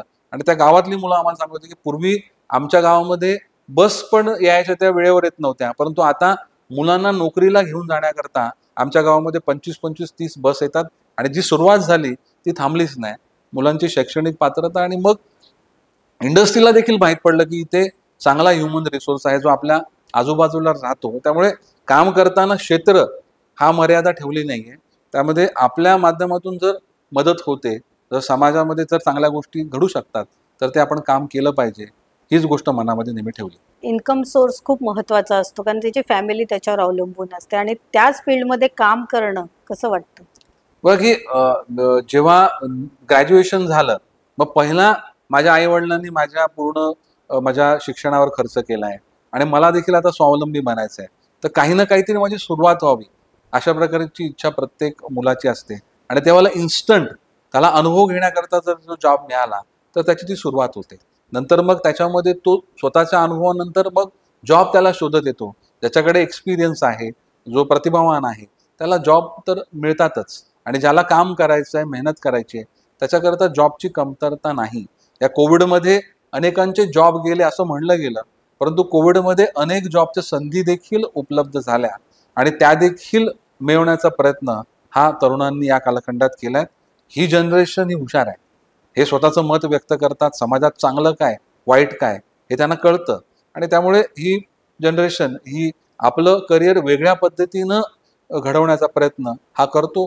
परंतु त्याला कुठेतरी त्या त्या कालखंडामध्ये त्या त्या मुलांना एक योग्य असं मार्गदर्शन किंवा आपलं पाठबळ हे मिळालं पाहिजे, आणि तो देण्याचा प्रयत्न आम्ही जॉब फेअरच्या माध्यमातून करत असतो. सर, या घटकांसोबतच महिला सक्षमीकरण किंवा कम्युनिटीसाठी देखील आपण काम करण्याची आपली योजना आहे. कम्युनिटी वेलफेअरला देखील आपण फोकस केलेला आहे. तर नेमकी यामागची तुमची भूमिका काय आहे? बघा की आपण जॉब फेअर किंवा विविध क्षेत्रांमध्ये आपल्या शहरातील तरुणांना किंवा ज्यांना काम करण्याची इच्छा आहे, एखादा प्रकल्प सुरू करण्याची इच्छा आहे, त्यांना आपण वर्षातून एकदा किंवा दोनदा ही मदत करत असतो. परंतु ही निरंतर प्रक्रिया सुरू झाली पाहिजे, आणि ती शासकीय किंवा प्रशासकीय नसताना ती NGOच्या माध्यमातून जर राबवली गेली तर त्यामध्ये आपण सातत्य ठेवू शकतो. समाजामधल्या प्रत्येक समाजातील घटकाला त्यामध्ये आपण सामील करू शकतो. जर एखादा व्यवसाय सुरू करायचा आहे आणि त्याला त्याच्याकरता लागणाऱ्या आवश्यक गोष्टी, म्हणजे त्याचं बॅकग्राऊंड, त्याचा अनुभव, त्याची आर्थिक क्षमता, त्याचा ट्रॅक रेकॉर्ड, त्याची बॅलन्स शीट, अशा सगळ्या गोष्टी विचारल्या जातात. परंतु एखादी जर अशी संस्था पुढे आली की त्यांनी त्यामध्ये मुलांमध्ये जर टॅलेंट आहे, काम करण्याची जिद्द आहे, अशी 3 मुलं एकत्र येऊन जर त्यांनी काम सुरू केलं, एकाचं शिक्षण त्या क्षेत्रामध्ये झालं असेल, एखाद्याची त्या क्षेत्रामध्ये काम करण्याची इच्छा असेल, आणि एखादा जर तांत्रिक जर घटक हा जर त्या गोष्टीची घडी बसू शकतो, अशी 3-4 मुलांना एकत्र करून आणणं, महिलांना एकत्र करून आणणं, युवतींना एकत्र करून आणणं, आणि त्यांना त्या त्या ठिकाणी काम करण्याची संधी देणं, त्यामधून एक स्वतःचा रोजगार किंवा एक कलेक्टिव्ह मोठ्या प्रमाणातलं काम हे उभं करणं, म्हणजे सहकार ज्याला आपण म्हणतो, हे देखील आपण मोठ्या प्रमाणामध्ये उभं करू शकतो. सामाजिक कार्यामध्ये एक वैयक्तिक आपलं एखादं कंपनी, आणि जेव्हा सहकार म्हणून आपण जेव्हा एखादं काम उभं करतो, त्या कामाकडे समाजाचा बघण्याचा दृष्टिकोन हा एक समतोल राखणारा असतो, सर्वांना न्याय देणारा असतो. आणि त्यामुळे अनेक कामं आपल्याला मिळतात, बँकेकडून सवलती मिळतात, सरकारकडून सवलती मिळतात, काम देणाऱ्या देखील एजन्सीज ज्या आपल्याला जॉब वर्क देऊ शकतात, अशा देखील खूप मोठ्या प्रमाणामध्ये उपलब्ध होतात. त्यामुळे येणाऱ्या कालखंडामध्ये NGOच्या माध्यमातून चांगली जी लोकं आहेत की ज्यांना विविध क्षेत्रामध्ये काम केल्याचा अनुभव आहे, एक खूप मोठी इंडस्ट्री की ज्या इंडस्ट्रीच्या माध्यमातून खूप लोकांना काम मिळेल, त्यांचं जीवन त्याच्यावर निर्भर होऊ शकतं, त्यांचं जीवनमान त्यांच्या माध्यमातून उंचावलं जाऊ शकतं, असं निरंतर काम करणारी एक व्यवस्था माझी सुरू आहे. परंतु त्याला अजून त्याला गती देणं आणि ती एक ऑटो मोडवर टाकणं की आपण ती व्यवस्था नाही, ती व्यवस्था म्हणजे आपण आहोत, अशा प्रकारची ती भावना निर्माण होऊन ती सगळ्यांची व्यवस्था आहे आणि ती सगळ्यांच्या हितासाठी काम करते आणि ती प्रत्येक टप्प्यामध्ये जसं प्रोफेशनल आणि इतर जसे कॉर्पोरेट काम करतात तशा प्रकारे काम करत जर सामाजिक सर्वच जास्त सभासदांचं किंवा सदस्यांचं आणि गरजू लोकांचं हित साधलं गेलं तर त्याच्यामधली व्यापकता आणि त्याचं महत्त्व हे चांगल्या पद्धतीने एस्टॅब्लिश्ड होऊ शकतं आणि त्याकरता काम करण्याचा प्रयत्न हा माझा भविष्यात राहणार. संदीप नाईक पॅटर्न म्हणजे सपोर्ट सिस्टम असं म्हणू शकतो. हे सगळे तुमच्या योजना पाहिल्या तर हे बघा की सपोर्ट सिस्टम आपण म्हणजे हा पूर्ण निसर्ग असेल किंवा ह्या संपूर्ण सामूहिक राहणाऱ्या वस्तींमधील जी वेगवेगळ्या विचाराची वेगवेगळ्या क्षेत्रात काम करणारी माणसं ही एकमेकांची सपोर्ट सिस्टीम आहे. त्यामुळे या करोना झाला तेव्हा कोणाला काहीच सिस्टीम नव्हती, म्हणजे शाळा बंद, मैदानं बंद, कोणी कामावर जात नव्हतं आणि तेव्हा आपली स्वतःची सपोर्ट सिस्टीम आपण स्वतःच राहिलो. एक आध्यात्मिक सपोर्ट आपल्याला मिळाला, एक मानवतेचा सपोर्ट आपल्याला मिळाला. त्यामुळे कोणता सपोर्ट तुमच्यासाठी कधी उभा राहील हे सांगता येत नाही. फक्त तुमचा कोणतंही कार्य करण्याचा हेतू हा शुद्ध असला पाहिजे. कोणालाही यातना द्याव्यात, कोणाला अपमानित करावं, कोणाचा उपमर्द करावा अशा प्रकारची भावना ही मनामध्ये नसावी. सगळ्यांना सोबत घेऊन सगळ्यांचं हित बघत आपण आपलं जर कार्य साधलं तर नक्कीच त्याच्यामधला आनंद हा खूप वेगळा असतो, समाधान वेगळं असतं आणि सपोर्ट हा आपल्याला न सांगता मिळत राहतो. कोविड सारख्या काळात पण आपण नवी मुंबईकरांना सपोर्ट दिला. जेव्हा सगळं बंद होतं तेव्हा आपण रस्त्यावर होतात, महापालिकेत सातत्याने जात होतात, आरोग्य व्यवस्थेचा आढावा घेत होता. आपले नवी मुंबईकर सुरक्षित असावे, त्यांना कोणतीही बाधा होऊ नये याची दक्षता आपण त्या कार्यकाळात नाही, घेतली. तो काळ खरोखर अत्यंत कठीण होता आणि त्या काळामध्ये नेमकं काय करावं हे देखील खूप विचार करावा लागला. परंतु मी नक्कीच तुम्हाला सांगेन की आदरणीय गणेशजी नाईक साहेबांचं व्हिजन आणि यांची कार्यपद्धती याचं तर नक्की त्या ठिकाणी मला ते कधीही प्रत्येक क्षणाला मार्गदर्शक झालंय. ज्या दिवशी कोविड हा आलाय भारतामध्ये आणि आपल्याकडे बंद होणार, लॉक होणार सगळं, अशा प्रकारची गोष्ट जेव्हा समजली तेव्हा त्वरित मी स्वतः आणि संपूर्ण म्हणजे आदरणीय नाईक साहेबांच्या सोबत काम करणारे त्यांचे सर्व सहकारी म्हणजे कोर टीम जे विविध क्षेत्रातलं प्रतिनिधित्व करतो त्यांनी सगळ्यांना बोलवलं आणि जवळपास म्हणजे 35 जण आम्ही होतो आणि त्यांनी त्वरित आम्हाला सांगितलं की आत्ता राजकारण बंद, निवडणुका, राजकारण, विरोधक हा कुठलाच विचार न करता या शहराच्या हिताकरता तुम्हाला काम करायचं आणि पूर्ण शक्तीनं करायचं. व त्याने आम्हाला म्हणजे भूतकाळातली आठवण करून दिली की पूर्वी पण प्लेग यायची आणि प्लेग आल्यानंतर मग कसं सामूहिक लोक ते प्लेग थांबवण्याकरता काम करायचे आणि अशी पूर्ण म्हणजे त्यांना जे काही त्यांच्या वाचनात होतं, त्यांच्या मेमरीमध्ये होतं ते सर्व त्याने अनुभव आम्हाला सांगितले आणि त्याने सांगितलं की ही परिस्थिती आहे, तुम्ही सगळ्यांना सांगा की ह्या वेळेस तुम्हाला स्वतःला सुरक्षित राहताना, तुमच्या परिवाराला सुरक्षित ठेवत असताना या शहराच्या सुरक्षतेचा विचार तुम्हाला करायचा आहे आणि तुम्ही सगळे लोक मला जनसेवेमध्ये दिसले पाहिजेत. त्यावेळेस काही लोक म्हणाले की नाईक साहेब तुम्ही कशाला, तुम्ही सिनियर आहात. ते बोलले नाही, नेता जर त्यावेळेस जर फील्डवर नाही तर हा मेसेज मला मान्य नाही. माझ्या जीवाचं काहीही होऊन दे, परंतु ह्या कठीण प्रसंगामध्ये मी या शहरवासियांकरता मी त्यांना जिथे गरज आहे तिकडे मी असणार आणि त्या पद्धतीनं क्वारंटाईन सेंटर असतील, हॉस्पिटल्स असतील, महानगरपालिका असतील, त्यावेळेसच्या ज्या ज्या महत्वाच्या गोष्टी होत्या त्या ठिकाणी तुम्हाला आदरणीय गणेशजी नाईक त्यांच्या सहकार्यांचे समवेत दिसले. मी नाईक साहेबांचं व्हिजन आणि कार्यकर्त्यांनी त्याला दिलेलं पाठबळ म्हणजे काही तरुणांनी 24/7 365 डेज आपल्या जीवाची पर्वा न करता या कार्यकर्त्यांनी आपल्या कर्तव्याची त्या ठिकाणी कर्तव्य समजून त्यांनी सर्वतोपरी काम या कोविडच्या कालखंडात केलं. ते करताना कोण मतदार आहे, कोण नवी मुंबईच्या बाहेरचा आहे, कोणी विरोधक आहे हा विचार देखील कोणी केला नाही आणि त्या कार्यकर्त्यांचं आणि त्या व्हिजन ठेवणाऱ्या नेत्याचं तर कौतुक केलंच पाहिजे. आम्ही सगळेजण असताना जो फर्स्ट लॉकडाऊन झाला आणि फर्स्ट वेव्ह करोनाची येऊन गेली आणि सेकंड वेव्ह युरोपामध्ये सुरू झालेली आणि त्या कालखंडात नाईक साहेब म्हणाले की अरे ऑक्सिजन सिलेंडरचा शॉर्टेज येईल. आयुक्तांना आम्हाला सांगितलं की तुम्ही ऑक्सिजन सिलेंडरची एखादी बंद कंपनी असेल तर ती बंद कंपनी तुम्ही विकत घ्या, महानगरपालिकेने ते चालवा. तर मला प्रश्न पडला की काय ऑक्सिजन सप्लायर देतील, परंतु त्यावेळेस ती गोष्ट त्यांनी म्हणली, त्याचा विचार देखील सुरू झाला, परंतु 6 महिन्यानंतर लगेच ऑक्सिजनचा तुटवडा आला, मारामाऱ्या झाल्या.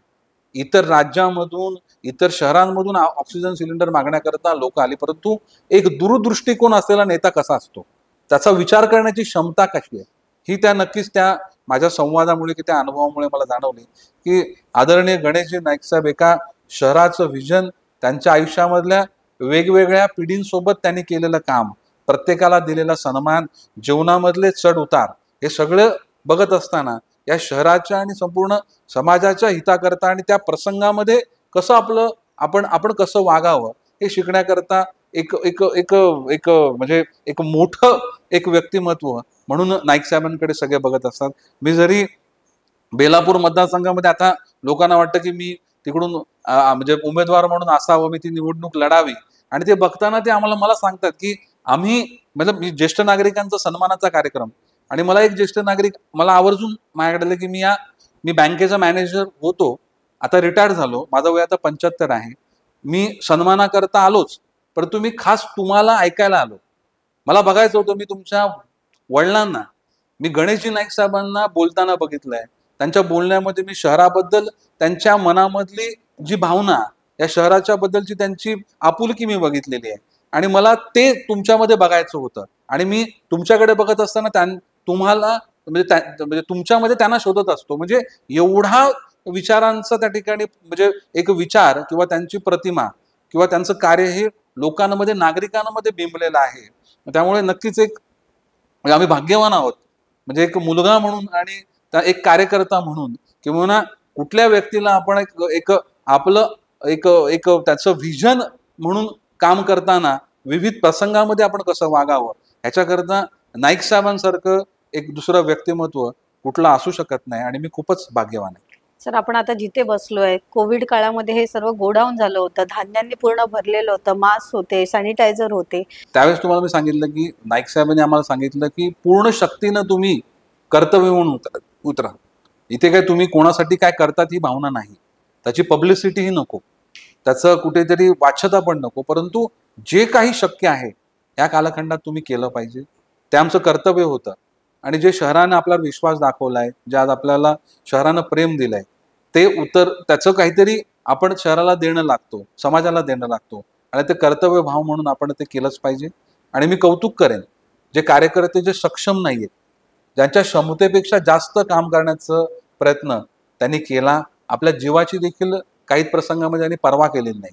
म्हणजे आपण फोन केल्यानंतर, मी कोणाला फोन केला की मला फोन आलाय आणि इकडे ॲम्ब्युलन्स घेऊन जायची आहे, तर ती ॲम्ब्युलन्स येण्याची वाट न बघता काही कार्यकर्ते आपल्या स्वतःच्या गाडीमध्ये त्या पेशंटला टाकून हॉस्पिटलमध्ये घेऊन गेले, आपल्या जीवाची देखील पर्वा नाही केली. अशा प्रकारचे अनेक उदाहरणं या कालखंडामध्ये बघायला मिळेल. या सर्व कार्यकर्ते जे आदरणीय नाईक साहेबांच्या विचारानं जे प्रभावित आहेत, एक विचारांचे पाईक आहेत, यांनी त्यांच्या एका इच्छेनुसार, त्यांच्या आदेशानुसार या संपूर्ण कोविड काळामध्ये एक खूप मोठं काम उभं केलं. या सर्व त्यावेळेस आमच्या सोबत असलेल्या कार्य केलेल्या सर्व कार्यकर्त्यांचं जेवढं आभार मानावे, जेवढं कौतुक करावं तेवढं कमी आहे. सर, तुम्ही याचं श्रेय घेत नाही किंवा मार्केटिंग करत नाही, मात्र लोक आजही तुमच्या माध्यमातून झालेली मदत विसरलेले नाहीयेत. जेव्हाही त्यांना संधी मिळते तेव्हा ते बोलून दाखवतात की यांना तर आम्ही ओळखत नाही किंवा हे आम्हाला ओळखत नाही, पण यांनी केलेली मदत आजही आमच्या स्मरणात आहे. तर लोकांमध्ये निर्माण झालेली ही भावना, याला कसं बघता? म्हणजे खूप त्या लोकांचं आदर करावा असं वाटतो. ते आमचं कर्तव्य आहे, आणि एखादा व्यक्ती जो ती व्यक्त करतो तर ती आपली जबाबदारी अजून वाढवतो. कारण असे प्रसंग येऊ नये, परंतु ज्या ज्या प्रसंगामध्ये आपल्या शहराला सुरक्षित ठेवण्याची गरज आहे किंवा आपलं कर्तव्य भाव आपल्याला बजावण्याची आवश्यकता आहे, त्या ठिकाणी अजून ताकदीनं, न डगमगता, न त्या ठिकाणी व्यथित होता आपण चांगल्या पद्धतीनं या समाजाकरता काम करण्याची प्रेरणा अशा दिलेल्या वक्तव्यातून, अशा दिलेल्या आशीर्वादातून माझ्यासारख्या कार्यकर्त्याला मिळत असते. सत्तेत राहून काम करणं आणि सत्ता नसताना जनतेसाठी काम करणं आणि जनतेची तुमच्याकडून असलेली अपेक्षा, याला कसं तुम्ही बघता? की प्रत्येक वेळेस काय तुम्हाला म्हणजे सावली किंवा थंड हवा नसते, तुम्हाला उन्हाळे पावसाळे हे बघायला लागतात, आणि प्रत्येकाचं जीवन तसंच असतं. कुठेही असं जगामधला कोणी माणूस नाही की त्या जगामध्ये त्याने काही संघर्ष केला नाही, की त्याला जे हवं होतं ते सगळं मिळालं.